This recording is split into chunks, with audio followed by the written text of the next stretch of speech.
આ છઠ્ઠીની પૂજામાં ભગવાન શ્રી કૃષ્ણને સૌ પહેલાં શુદ્ધ જળથી સ્નાન કરાવી ત્યારબાદ 3 વાર દૂધમાં ડૂબકી લગાવવી। કોઈ પણ પાત્રમાં દૂધ લઈ 3 વાર ભગવાનને ડૂબકી લગાવી।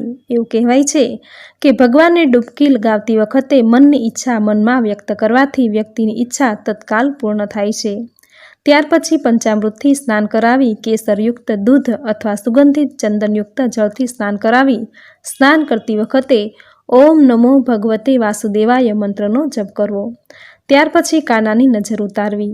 આ રીતે સ્નાન કરાવી પીળા રંગના વસ્ત્રો પહેરાવી કેસર અથવા ચંદનનું તિલક કરવું તેમજ કાનાને નજર ન લાગે એ માટે મેષ અથવા તો આંજણથી ગાલમાં ટપકું કરવું।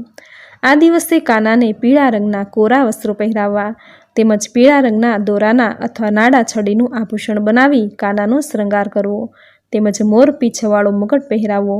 કાનાને મોરપીંછ